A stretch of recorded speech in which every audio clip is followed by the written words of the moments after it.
Hello, I'm James Helder and welcome to another episode of Not For The News. I'm quite fortunate enough to be joined by my esteemed panel and colleagues, none other than Leon Knight and Curtis Woodhouse, aka the War Dog. Firstly, lads, good to have you with us. How are we all? I'm all right. All good, mate. Good. Let's get straight in with it. Now, we've seen Jake Daniels announce himself as Britain's first openly gay player since Justin Fashanu. The news swept the country yesterday. He's came out. What are your thoughts initially? What's your reaction to that? Who are you going to?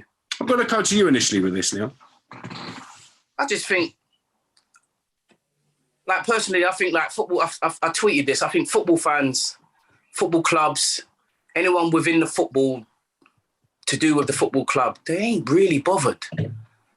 There's no need to come out. When you go home, who's at your house that you lay down with or go to dinner with or whatever, as long as it's within the lines of you're not breaking club rules or whatever, no one really cares. All they care about is getting 3 points on a Saturday and on a Tuesday night or whenever you're playing, they want 3 points. Yeah? 3 points at home, 3 points away, or at worst away, a draw. Yeah? That's all they care about. You're putting more pressure on this guy, yeah? Regardless of how anybody sees it, you're going to say, oh, well, he shouldn't be under pressure. Well, this is just the society we live in. Do you know what I mean? We live in, it's not going to change what anybody thinks. Do you understand what I'm saying? So you're putting more pressure on this guy by spreading it out. Oh, he's the first gay man to come out since Justin Fashanu or whatever. But no one really cared that Justin Fashanu was gay. No one really cared. I didn't care.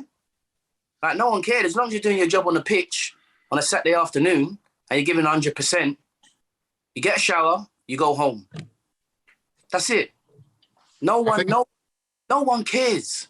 Yeah, I think it was definitely more of a thing when Justin Fashanu came out, the times that we were in, black players had not actually been playing that long at top level football and not getting bananas thrown at them or whatever. So it was a different time. But Knighty's right. I'm just thinking of my time back in the dressing room. If a player came out as being gay as a teammate, no one would care.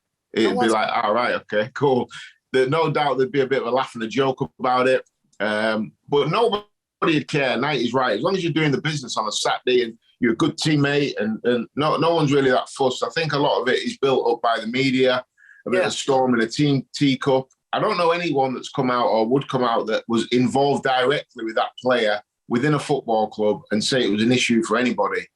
But, coming out as the first gay player since Justin Fashanu creates headlines and the media have ran with it. And I agree with Knighty. They're making a big thing out of something that no one's bothered about. And I think me and Knighty are well placed to talk on it. We've been in dressing rooms for decades, so we kind of understand. The player will get stick, be friendly, banter, a bit of fun here and there, but ultimately... Is he be throwing some back as well? Yeah, 100%. It's like there's no issue within the changing room. Do you know what I mean? Obviously, he's gay, I'm straight. That's it. There'll be a bit of friendly banter, like Curtis said, within the showers or whatever, and this, that, and the other. But it's nothing where it's going to be, he's going to go home and think, oh, my God. And it's just... On relation to that, then, why is it that only Jake is the only person that's come out as openly gay? If there's not so much of a stigma or a reluctance for people to be themselves and share their life with other people, why do you think there hasn't been more players coming out? I think a big part of it is the fear of the unknown, I suppose, with what is going to happen, what the perception is going to be, and some people may just not feel like coming out as gay. People don't come out as straight, do they? People may not feel it. They want to come out, but like I said, I think me and Knighty can only speak of the dressing room environment or football within general. There'll be no issues for that player whatsoever. I definitely, I was close to 100% certain on that there'll be no issues, there'll be no hatred towards the player. Everyone's moved on from stupidness like that. It's quite interesting.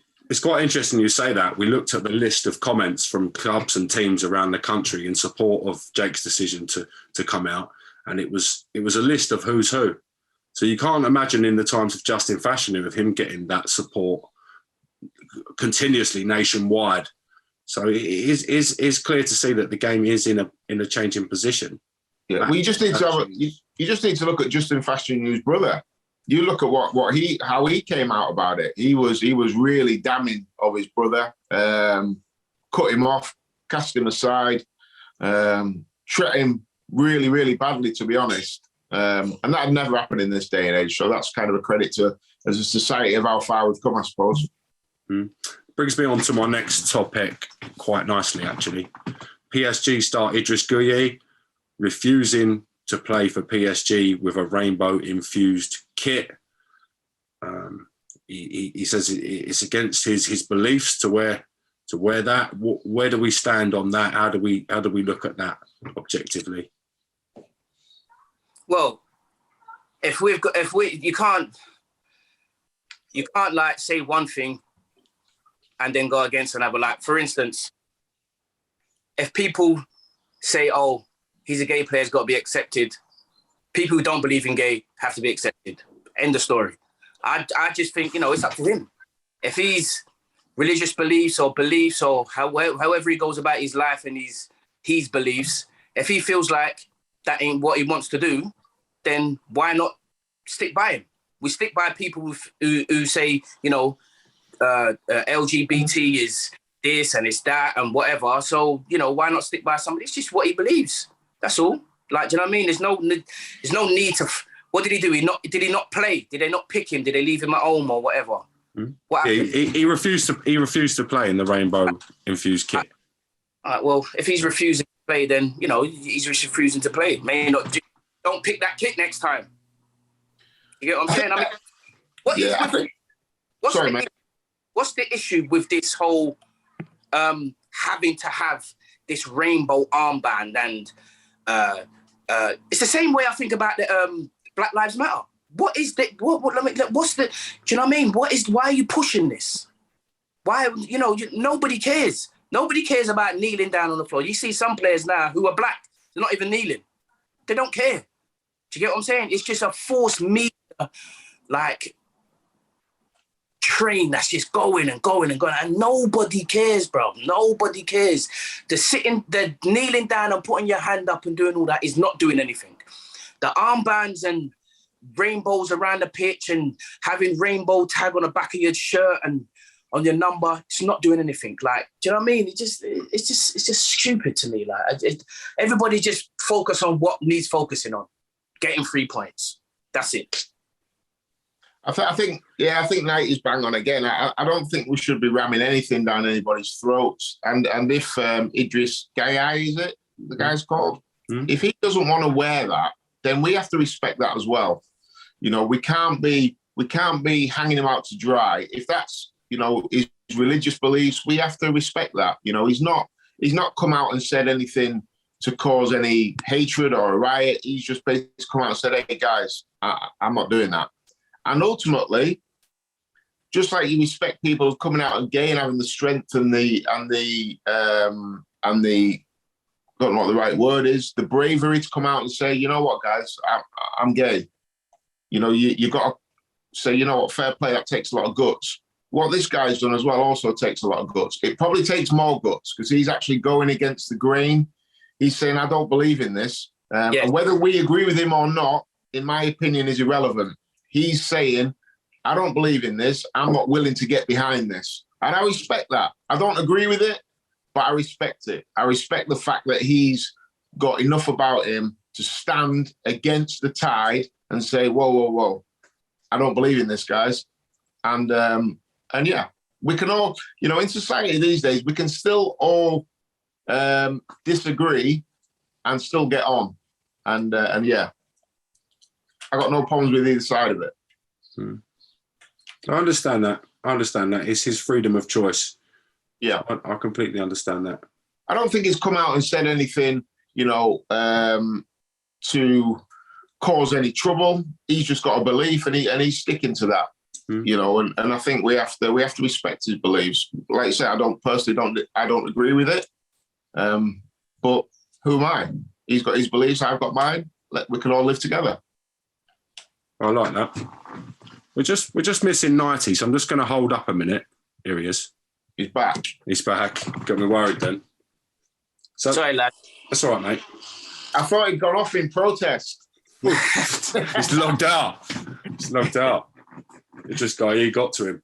Oh, so what are we speaking about? The same thing still? No, we're moving now. We're going to move straight away. We're going into a whole host of Premier League and Championship stars have fell victim to burglars, have been burgled either when away or on duty. The latest star we saw in the news is Sander Berg, Sheffield United's very own. Quite a big story. Why are all these players being targeted?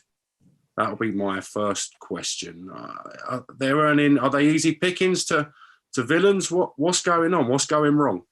I think everyone knows footballers are earning big money, and they also know when they're away from their houses with a fixture list. So, yeah, you know, it doesn't take a rocket scientist to work out when Sander Berg might not be at home, and you're taking a punt that in his house he might have a safe, he might have jewellery worth thousands of pounds, whatever. So, yeah, it is easy pickings. I think players, you know, need to think a little bit and understand that they maybe need security around their houses, better security.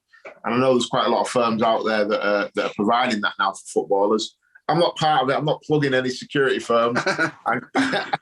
I'm just saying I know that happens. Knighty, what's your take on it, mate?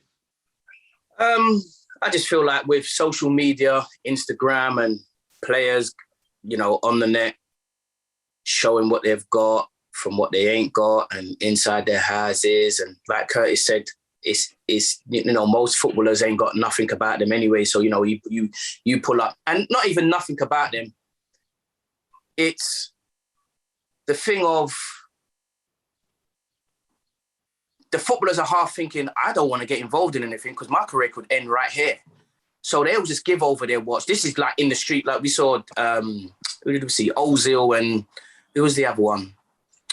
The Kolasinac, wasn't it? Right. Yeah, right. So you weren't having none of it. Right, exactly. But there's very few players that will get up and do that. The rest of them, majority of them, 80% of them will just probably just take off their watch or step out their car or whatever. And on the flip side to that, you know, when Curtis said, fixture list, easy pickings, mate. Easy pickings. And, you know, like Curtis said, also is, as a footballer now, you can afford to live in areas that are secured.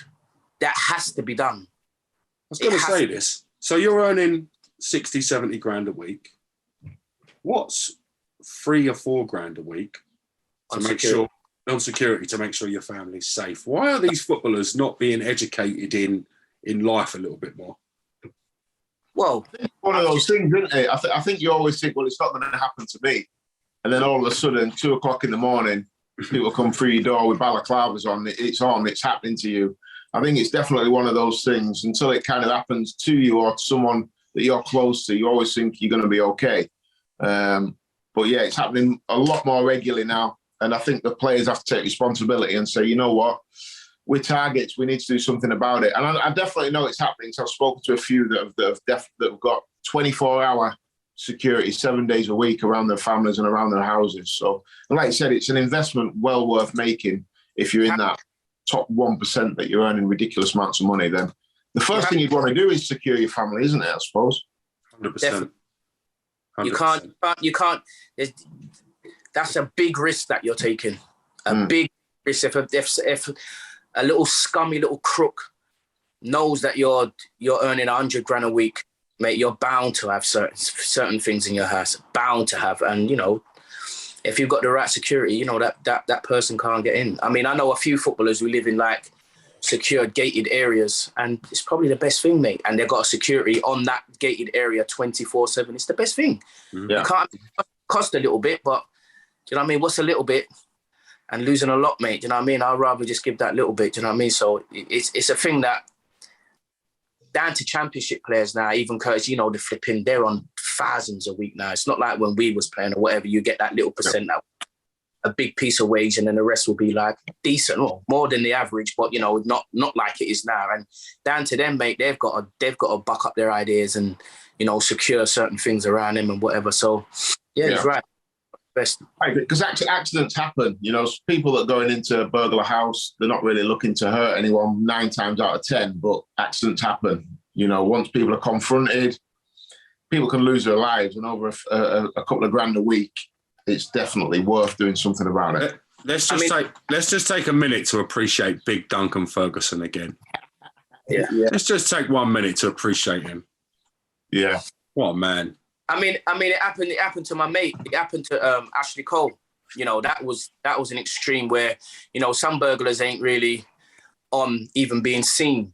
They're little snakes. So, like, you know what I mean? They sneak in but before you know it, they're out the door and your stuff is gone. But there's some who are going around, they're moving pretty heavy, and they'll tie your family up, and, they'll threaten you, and do you know what I mean? They'll make threats to your family and have certain tools against your head and stuff like that. And, like I said, it's an investment.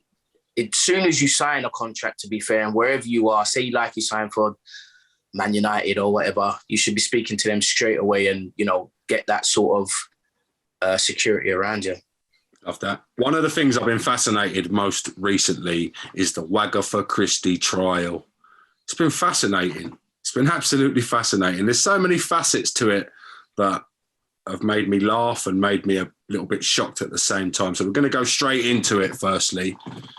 What are your guys' opinions on Rebecca Vardy? What do you think of Rebecca Vardy?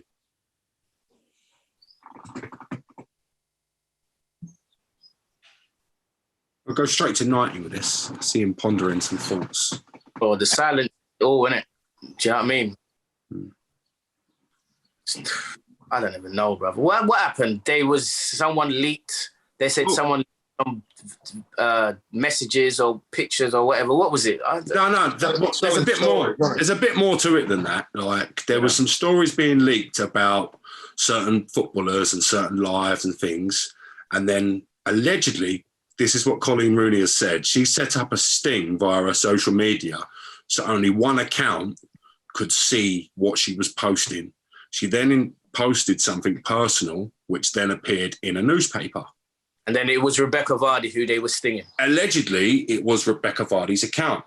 So now they're in court with the libel case.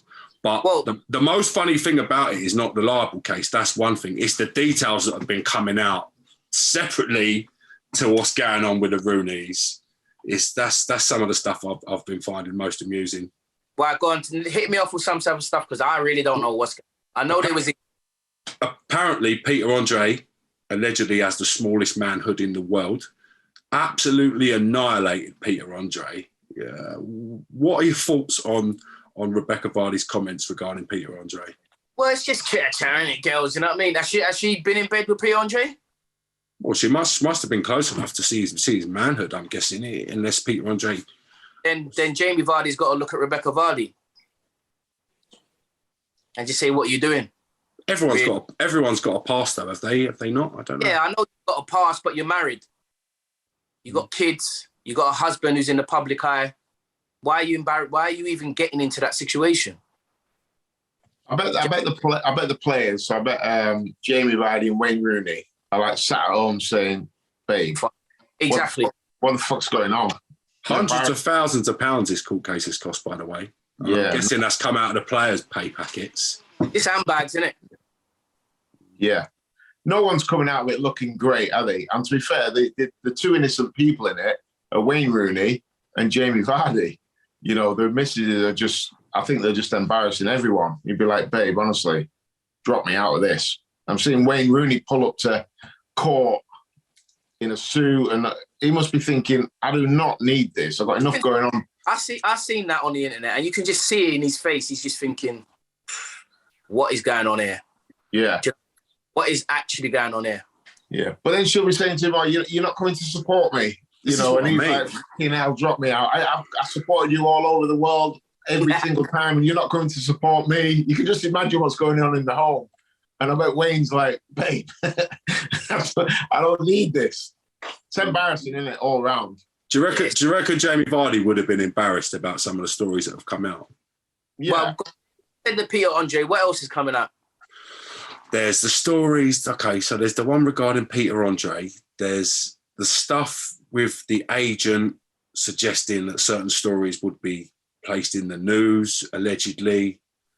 It just doesn't make good reading. It doesn't show allegedly that person in a good light. Yeah, Jamie Vardy's like a proper geezer as well. You know, he's come from non-league. You know, he's not kind of he's not. You wouldn't class him as kind of one of them footballers that you see turning up on every red carpet, blah blah blah. He's like a proper bloke. You know, working class man who's come up through the levels, and the nation loves him really for his story and everything like that. And I just think it's just making everyone look stupid. Sorry, Curtis, I might get in a little bit of trouble there with what I'm going to say, but when a girl gets involved with a professional footballer, they've got to see that the player, let me get this right, the player is the priority. They've got to see this. Like, they've got to know that, you know... as in their brand, as in the player, as in their career.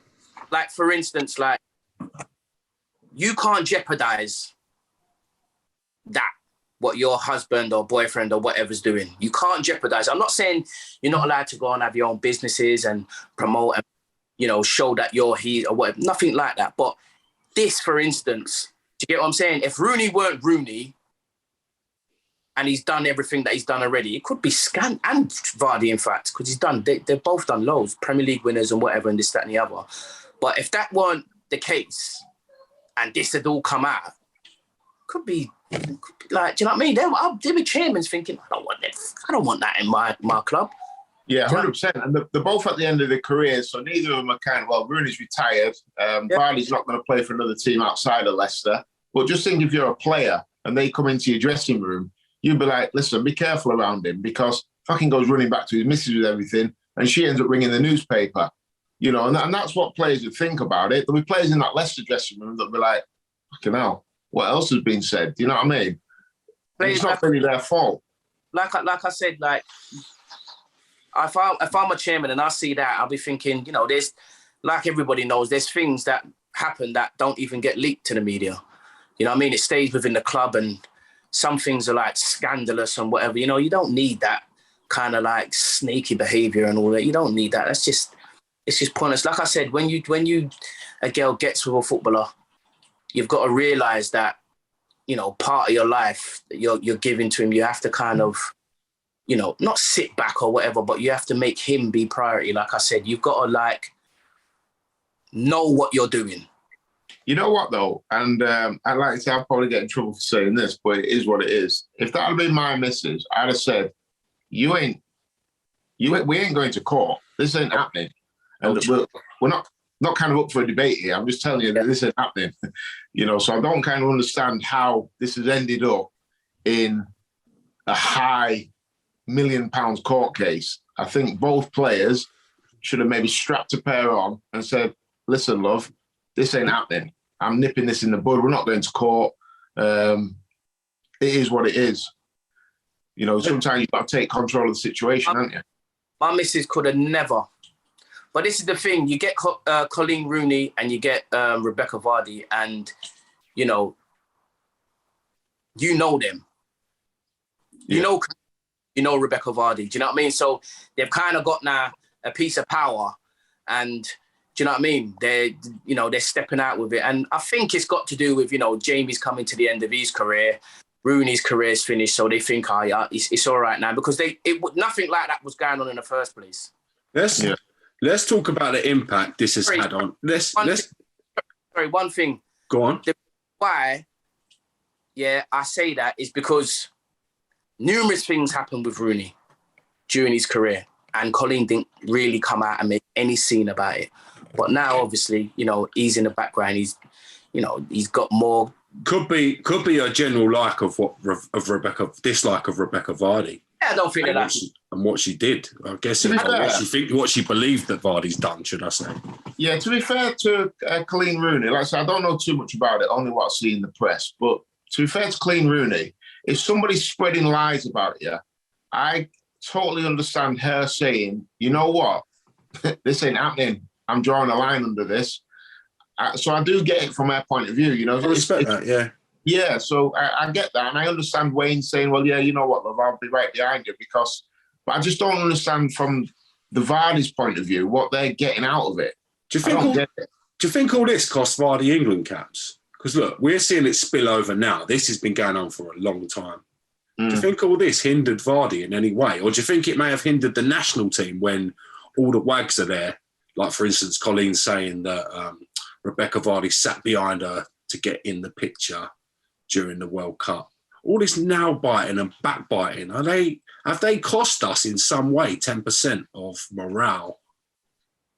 Listen, if we can blame someone else for us not being good enough to win the World Cup, I'm all over it. I'm jumping on it. So if we can blame them, yeah, let's do it. We're in a game of percentages, aren't we, though? You know what I mean? Like, every percent counts, right? If I'm sitting there and Knighty's wife hates my wife, there's got to be animosity between, like, even if me and Knighty say, oh, they're idiots, do you know what I mean? There's still got to be that little bit of you that that's your wife, do you know what I mean?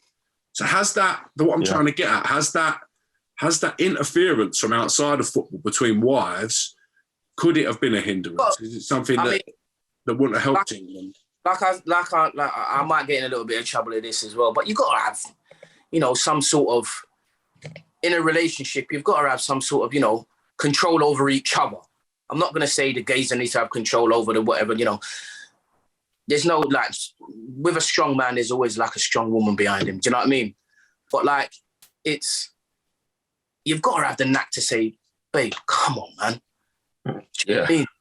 Just leave it out. Do you know what I mean? Like, this is, like, I've got to be in the changing room with him. I've got to, like, do you know what I mean? Just leave it out. Like, it can't be that, like, detrimental. It can't be, like, that bad. Yeah, and to be fair, now he's tiptoeing around it, you know, because neither of us want to say anything that makes us sound misogynistic. But at some point you say, listen, babe, shut up. This is not happening.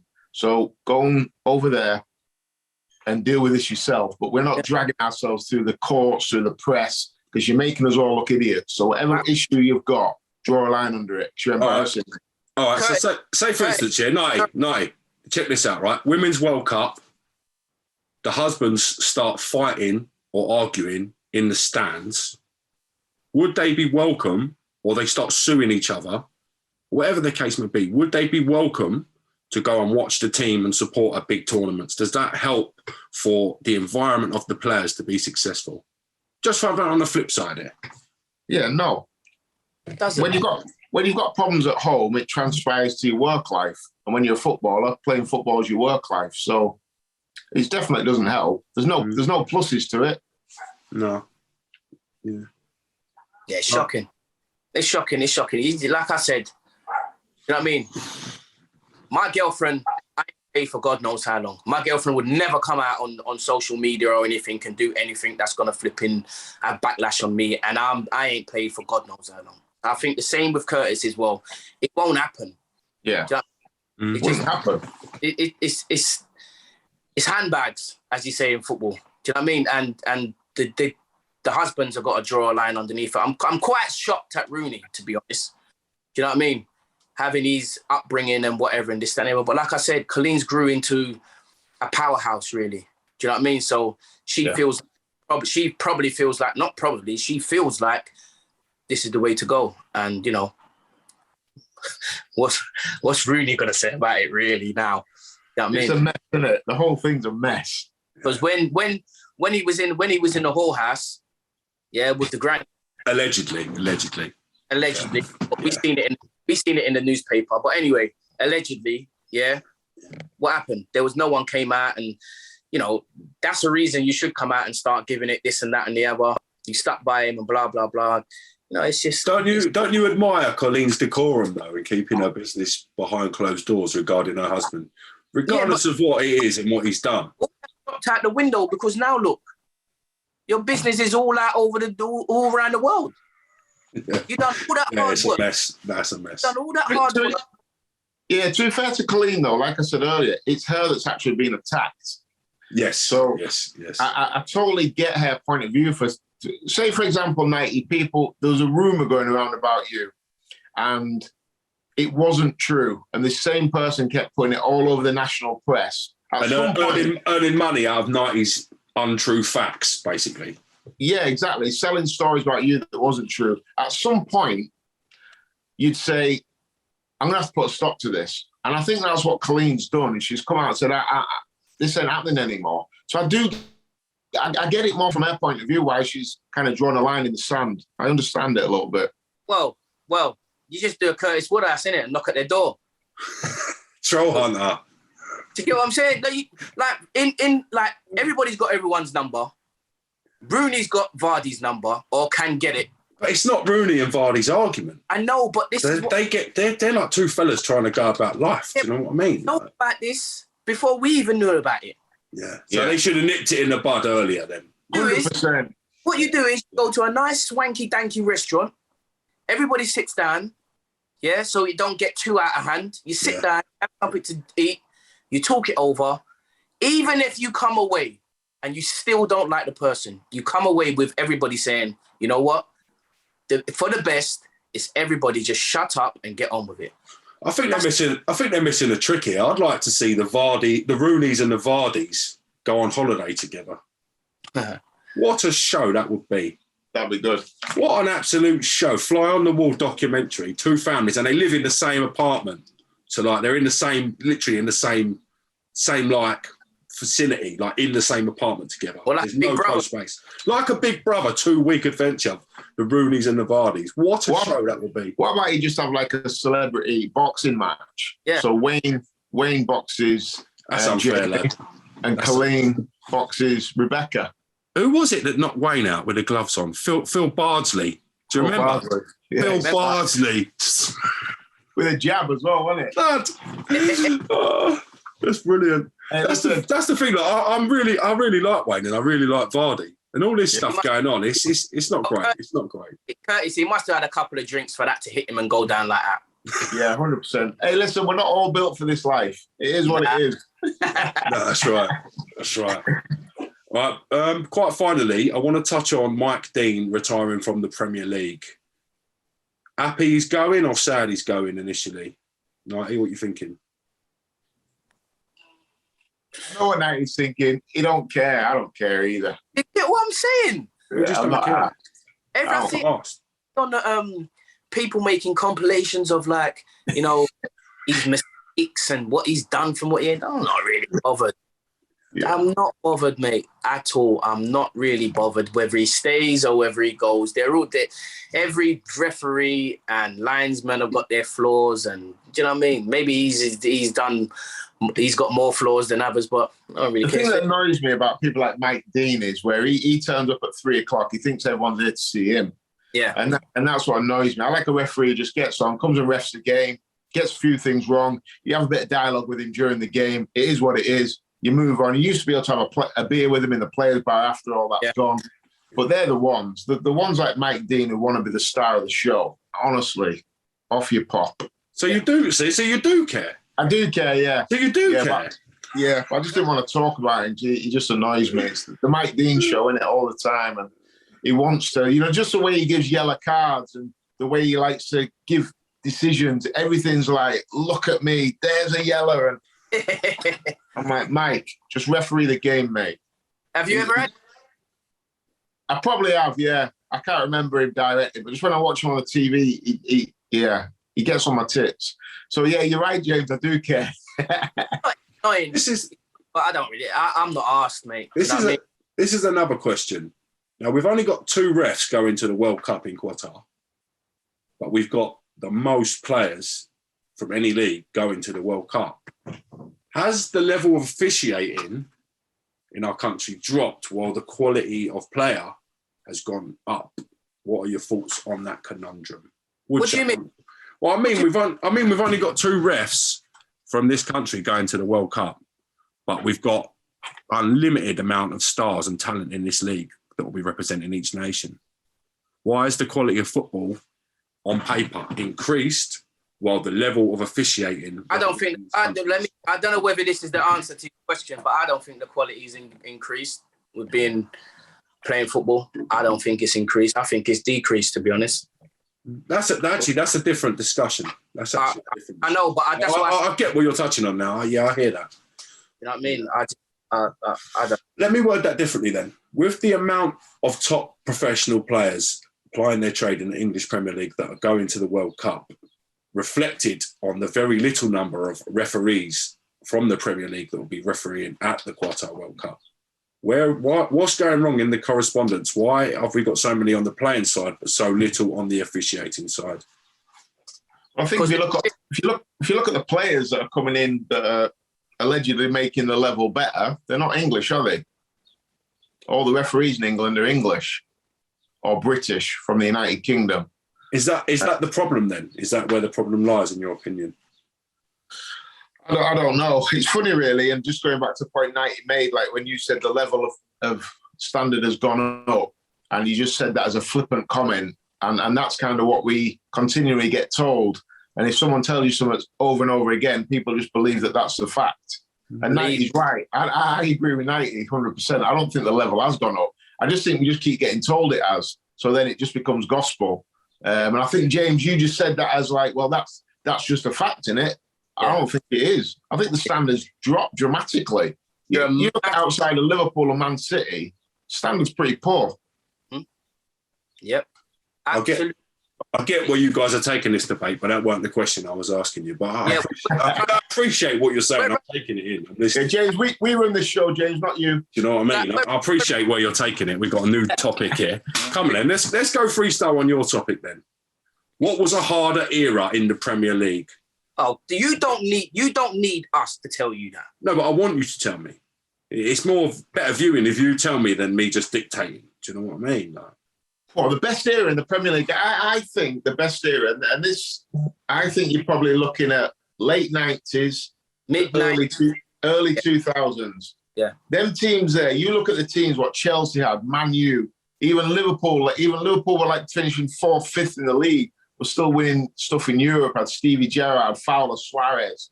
You look at that era, for me, that's the best era. You look at the Arsenal teams. Imagine that Arsenal team playing now. Wow. I just think that the standard has dropped dramatically. Are you boys looking at it with rose-tinted glasses? Maybe. No, but listen to this. You're saying rose-tinted glasses. Let's look at it properly. Like, if you're looking at it, like, in reality. Mid-90s, late 90s, early 2000s. Yeah? You had Arsenal, United, Liverpool, Chelsea. All them sides would wash these sides today. They would wash Man City, they would wash all of them. They'd wash Real Madrid, they would wash AC Milan, they would wash Inter Milan, they would wash Barcelona, they would wash every single one of them. I do agree. And I don't know if that's because me and Knight are from the same era, so you always think your era is the best. But I do agree. I'm looking at it subjectively, and I can completely understand what you guys are saying. If you look at the level of players back then for each team, and then in comparison. That goes to Spain as well. That goes to Spain as well. And that goes to Italy. Do you know what I mean? The standard of players. I know Messi and Ronaldo are great. They are. Don't get it twisted. I'm not saying this. But how do they run and have such a run and not be... No one's really no one's near them. You can say Haaland and this and that and whatever. People are still saying Ronaldo, Messi, blah, blah, blah, and this, that, and the other. You can't really say, yeah, they're better than them now. It weren't like that back in the mid-90s, late 90s, early 2000s. It weren't like that. Mm. Yeah, there's some proper players, weren't they? And even, I suppose if you get the Man United team, that Chelsea team that Jose put together was ridiculous. I mean, you look at that team and you look at and you compare teams player for player now. I'm not sure how many players that are playing today. Man City's different because Man City are obviously dead in the 90s. They're not what they are now. So they're kind of a new entity. But you look at, say, the traditional big three of Liverpool, Man United and Arsenal. Don't get started on Arsenal. Yeah, look at the Arsenal. I mean, how many of today's Arsenal players get in that Not one. Wenger team? Not one. Good question. No. And that's not even being upset from last night and not getting in the Champions League and me having a bit of a tiff. Not one of them would get on. I hear plenty of things about Saka, Martinelli. Knight, what do you think about Saka? Mediocre. Man, I'm the same. I think Saka's a good player, decent, good, West Ham type player. Not even West Ham. Yeah, well, I'd take Bowen over him all day long. This is what I'm trying to say. Yeah, he's still developing there, though. He's not the finished article yet. Do you know what I mean? Yeah, well, I'm judging him right now. If he ends up being brilliant. But right now, for me, he's a decent squad player in a top 8 team. But I say that on Twitter, I get hammered. Can't get hammered for that, though. That's just, you can, what are you watching? Yeah. If I get fit and I stay fit and tip-top condition and whatever, and the manager keeps playing me, I'm going to score goals. Yeah.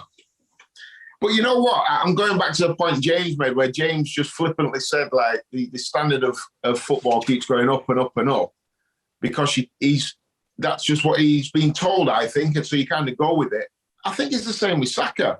I think everyone keeps telling us he's a generational talent, I got told. So I'm like, I might watch this wrong. I've probably watched him play 50 times. I've never really seen him really grab hold of a game where someone like David Ginola used to do. You know, that type of player drifting off the side. You wouldn't mention David Ginola if you were saying late 90s, early 2000s. You would think of much more, but you can think of 10 other players. Let's go Arsenal. So think of Pires.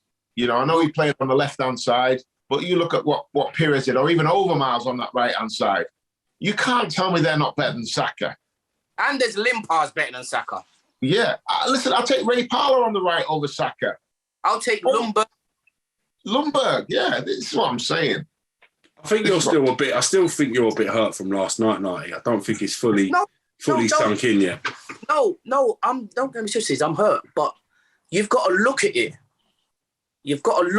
And for instance, we just named all them players that played in Saka position.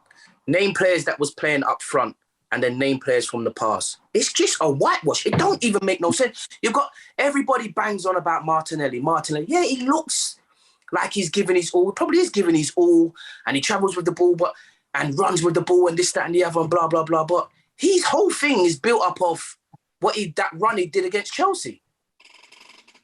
That's it. Martinelli's a catfish.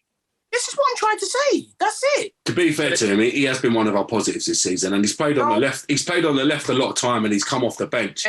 So it's hard to impact the game consistently when you're coming off the bench. James. If you're a top player, you're not even starting on the bench. Exactly. Simple as that. Simple as that. You're first on the team sheet. Do you think Henry was on the bench? No. He was on the bench when we bought him. That's why we got him. He was a winger who weren't playing. This is what I'm trying to say. Managers hold so much power on who has a chance to impact the limelight a little bit. He played enough minutes to have a bigger impact.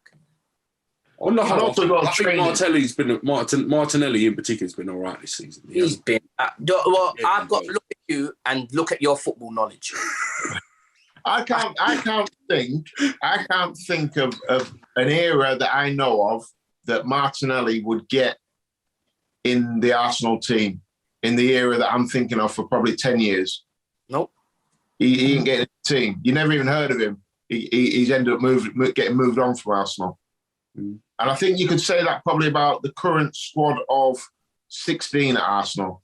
Yeah. You keep, obviously, Saka, Emil Smith-Rowe, good young players coming through that'd be good squad members, but they ain't starting 20 games for Arsenal. Mate, listen, let me tell you something. The Arsenal youth side that hardly got into the Arsenal side are better than this Chelsea side, are better than this Arsenal first team. Yeah. That FA Cup winning side that Arsenal had back in the mid-90s or whatever. Where they Coquelin, Watts and all them players. No, David Noble, Rowan Ricketts, all these players they had, they're better than these boys. They're better than these boys, but they just couldn't get through because they had Era, they had flipping Anelka, they had flipping Henri, Ian Wright. They couldn't get through. But this era, there's nobody there. So you play them. And listen, let's not forget though. So we're talking. Listen, I'm 100% with you on this, mate. I think this Arsenal squad is as bad as I can remember in my lifetime. And don't forget, up until last night, they were fourth in the league. So when we're talking about the standard of team, the standard of player, look, this Arsenal team, I think we all agree, is really poor. They were fourth until 9:30 last night. Fourth in the best league in the world, because we keep getting that rammed down our throats. These players are brilliant. He's world class. He's world class. He's world class. Thank you. Come on, let's keep it real. And if you want to jump on and say, oh, what is the best league in the world? We're talking about football as a whole has gone down. Yeah, I agree. 1,000,000%. And that's not just a few old ex-footballers talking and a bit, bitter and this, that. It's not. It's just facts, bro. That ain't like you can take any team. You can pick AC, Inter, Juventus, all these from the late 90s, early 2000s. You can pick Barca, Real, flipping. Who else was there? AC Milan. Inter Milan. Do you get what I'm saying? Like all the world-class players in their squad. There's no world-class players. We're still on to Ronaldo. He's pushing on 40 in a bit. I agree. You look at today's Chelsea team. You look at that team now, and Chelsea the champions of Europe. So you look at the Chelsea team now, and you look at the Chelsea team that had, say, Lampard, Drogba, them guys, Desai, Essien. Ashley Cole. John Terry. Look at John Terry. How can I forget John Terry, And you get top players that couldn't break into there. Players like Jody Morris. Jody Morris was a proper player. He couldn't really get in the team and had to leave because he couldn't get really regular football. But I just think... I couldn't get a sniff. Yeah. Because I was playing against Zola. Yeah. You understand what I'm saying? Yeah. Then we had Casaraghi. Then we had Gianluca Vialli. Then we had flipping Casaraghi. Wow. Then we had who else did we have? Toranje Flo. Then we had Flo. Forgot about Flo. Good. Then we had do you get what I'm saying? Yeah. There's nothing in front of these players now. This is why these young players can be pushed through and play. Yeah. I agree. I'm with you. I'm on exactly the same train, 90. I just think that what's happened is we have Sky Sports, BT Sports. So the broadcasting of football now is huge. And all that's done to football is roll it in glitter. Yep. That's how you polish a turd, you just roll it in glitter. And I think that's what the production has done. And it keeps ramming it down our throats that these are the best players, da-da-da-da. There's a reason why all these youth players are coming through on a regular basis and doing really well. It's because the standard's not what it used to be. Simple as that. But you always had young players breaking through, no? Every professional was once a young player. And they were good to come through at that age. Whoever came through at that age was good to come through because the talent at that time, mid-90s, late 90s, early 2000s, the talent at that time was unbelievable. Do you think this has got anything to do with changing the system where players have an under-23 system now? It's not a reserve squad where if you were 18 and in the reserve squad, you'd be playing alongside some top pros coming from the first team who had been bombed out, a couple coming back from injury that were in the squad, and you were gaining that experience. Do you think that this has got anything to do with the hindrance that you guys are seeing? Yeah, 100%. And I've seen this regularly when I was managing. I'd go and watch under-23s football. I'd leave after 20 minutes. It was horrendous. It had no relevance towards a game on a Saturday afternoon whatsoever, like keep ball sessions, really. The technical ability of the players now is sky high, a lot better than when I was coming through, I'd say. The understanding of the game is probably better. But when you're on about how to actually play football, it's the equivalent to somebody in the garden being able to do 1,000 keepy-uppies. It doesn't make them a good footballer. And it's the same with what's going on with these under-23 leagues, under-18 leagues. You get loads of kids playing against loads of other kids. It's all nonsense. The system's a mess, I believe. I think we're creating a lower standard of player. And Knight is right. I think completely across the board as well. Not in England. I'm on about all over Europe. Anything you want to add on that, Knighty? That's just it. That's the bottom line. You can end the show there, mate. And whoever wants to argue and push up their face or, put certain players across and this, that, and the other, I can find in that position what you argue with. I can find a player better than that was in the late 90s and early 2000s. Go on then, Mohamed Salah. Are you having me on? No, I'm just playing devil's advocate. I'm giving you some questions that someone may ask you. Go on. Give me two players better. Are you putting Mohamed Salah in? A centre forward or a left winger or right winger? What are you doing? Or what are you doing? He scores. Yeah, I would play him personally as a right forward, but back then he would be equivalent of a right winger, I guess. Who would you take over him? A right winger. So Mohamed Salah's a right winger. Go on. Is that what you're saying to me? Yeah. A right winger. Who would you take over him at right wing, or would you play him up front? Go on, give me your answer. I would play Mo Salah up front. Okay, give me your strikers over him. I'll just without picking out the thing, I'll just say Anelka.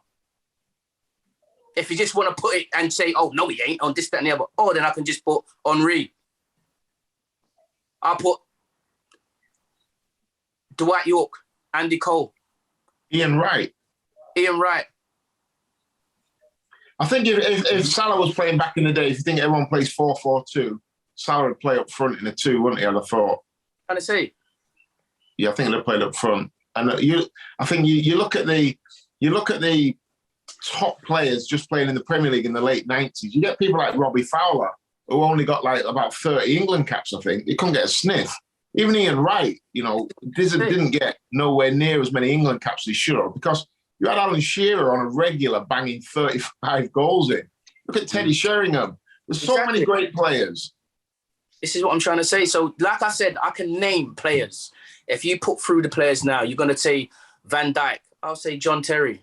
I'll say Stam. I'll say Ferdinand. You say, who else can you say? Who plays where? The players now have a better lifestyle, right, from when you guys played. Yeah. Like, without question, it's been well documented, the era and lifestyle choices of that generation. That scientifically makes them a lot fitter. Is the level now slightly harder where everybody's fit in comparison to the European players just being super fit? Listen, let me tell you this. It's all about being competitive. It's not, me personally, like, I could have went out on a Saturday, Sunday, train Monday, game Tuesday. If I put it on somebody, doesn't matter, mate. You're talking about fitness and whatever. I've been out drinking and fucking scored a hat-trick the next day. But this is what I'm trying to say. Where everybody was at that at the time, were standards, without being bad, was standards of fitness slightly lower? Yeah, definitely. But if they were playing in today's game, they'd be as fit as today's players, wouldn't they? Yeah. It's horses. So you look at the players today that are mega fit. If they were playing, what I'm trying to say is it harder to have them standout seasons nowadays, where everybody's an athlete, everybody's on the diet, everybody's dedicated, everybody's well rested, everybody knows the benefit of sports science. Yeah, but before great. you were playing against. I'm not going to bring one player's name in, but you know what I'm trying to say. Lads that went out as a team Tuesday, Wednesday, Thursday. Yeah, definitely, but there were still better players. So exactly. You're playing against better players, and you can run around. Yeah, even though they weren't as fit as today, they were better players than today. So, for example, I played Vets football Sunday. I'm probably the unfittest player on the pitch. It doesn't mean I'm the worst player on the pitch, because I'm still better than some of the others, even with my belly hanging over my shorts. So in your my mind. Yeah. And oh, No, I get that. But ability trumps everything. The point I'm trying to make is, would someone like Matt Letizia have the impact in the Premier League now that he had, where everybody's a lot fitter, everybody's a lot faster, the game's a lot more pressing. Well, wouldn't he? He'd be fitter as well today if he was playing now. I guess so. Yeah, I guess so. I didn't look at it like that. I guess you look at someone like Matthew Letizia, he'd probably be better in today's game, where people play with the number 10 quite often. Yeah. So imagine Matt Letizia playing in that little 10 role. Imagine Bergkamp playing in the 10 role. Yeah, man. Where the team is built, he's a 10. Like in our game, people play 4-4-2, but the 10 just meant you drop deep. Now it's a specific role now for somebody. But that's been created off of the back of performances from Matt Letizia, from Dennis Bergkamp. Exactly. That's Curtis, how good they were. Curtis, being as a manager, right, before I go, I was watching it. Did you watch the game last night? I did, yeah. Right, so I'll just tell you this, yeah? Newcastle. I watched 20 minutes of it, last 20 minutes. They played so high. It was an absolute joke. All I was saying is put the ball in behind and get up the pitch. Yeah. Yeah? Get up the pitch. Make 2 runs, Nketiah. Come to the ball to go long. Where has that gone? I think a lot of that's gone now. I think a system change now is players don't play in partnerships. How many times did we go on the training ground and a lot of it was manoeuvred around how are we going to get our front 2 in. So the movement from the front 2, everyone knew if one's going in behind, one's going short. That was how it is. And you did it over and over again. When the fullback got it, midfielder came short, left that pocket for the number 10 to drop into, and the one with the pace went in behind or something like that. And I think because now most teams play with a focal point of a 1 number 9, that number 9, he hasn't, I don't think the coach to do that movement anymore. It's not really a thing. Curtis, you're 1-0 down. You've got a chance to get into the Champions League. There's 25 minutes to go. And everybody is coming towards the ball. We're playing the ball out from the back. Yeah. Madness. They're putting Newcastle are putting Arsenal under pressure. And they're playing out from the back. They're trying to find the wide players from the goalkeeper. Yeah. You're 1-0 down, bruv. At St. James's Park. There's about 40 yards in behind the flipping back 4 or 3 or whatever they was playing last night. Yeah. How can Arteta not say, find that gap there, get them up the field, and then we start playing? Do that really well, Knight. And people talk about this team as being like amazing, brilliant. Liverpool do that so well, They hit so many balls. Van Dijk hit so many long diagonals in behind. The front 3 chase after it, like their lives depend on it. And the midfield get up the pitch and get on the second balls. That is basically what we were taught in the 90s. And now they're doing it now, and it's like this new, I don't know, they've got a new word for it now. I don't know what it is. But basically, putting the ball in behind, turning the back 4, and getting your midfielders up the pitch. That's all it is. My whole game was that. Yeah, yeah. 2 runs, 90, fucking 2 runs, come short to go long. Yeah, yeah. Hey, my game was that. My game was that you get on the second balls. Yeah. That was it. That was it. Yeah. Goals are scored by coming short and just going long, and then all you had to have is a half decent player. Yeah. Take the ball into the space. You're on it. That's it. But don't forget though, Knight, you'd have had someone next year. You'd have had probably a big lad next year, big lump, as a bit of a target man. So you two would have been occupying their 2 centre halves. That's gone, mate. That don't happen anymore. I don't know where that's gone. That is. Why don't you get the big lad, little lad combination though? It's one of the most effective forward plays that you can have. That. Do you remember that era where every team had an aggy little striker up front? You said, just like big man, and like some little bulldog 90, just like proper hilarious little fast man up front. I do miss them days. I love watching. Probably like one of my favourite teams to watch, and obviously no one likes Man United, do they? But you know that Man United team that played 4-4-2, that was the team like in the mid to late 90s, early 2000s, Beckham, Giggs, Keane, Scholes, York, Cole up top, like the back forward. I mean, that team for me was like football porn. Yeah, Don't tell me they didn't crash it in behind for York and Cole to run after, and then the midfield get up the pitch and get on the second balls. Beck's set pieces, that ball's whizzing in from Giggs from the left, Beck's whipping them in, front man getting across the near post for attacking. You had Keane and that chopping at the bit in the midfield. Yeah. You know what I'm saying? Dennis Irwin playing left back and right back, no fuss, not even making one. Even Gary Neville. People abuse Gary Neville. Gary Neville was a player, mate. Gary Neville he'd bomb up and down that right-hand side, overlapping Beck, Schmeichel in net. That team for me is probably the best team I've ever seen when they were on point. They don't get enough praise, that team, do they, really? Because everyone hates Man U, innit? That's why. Yeah, but that team in particular was a special team. It was one of his very few teams that played 4-4-2. Because they were just good enough in every position. They were class. They could handle. The reason why 4-4-2's gone out is a lot of teams cram the midfield area now. Because technically they've got on the ball, you can't get the ball off them. So a lot of teams have to play a 3 in there. But when your 2 is Keane and Scholes, you can handle against 3 in there, no problems. 100%.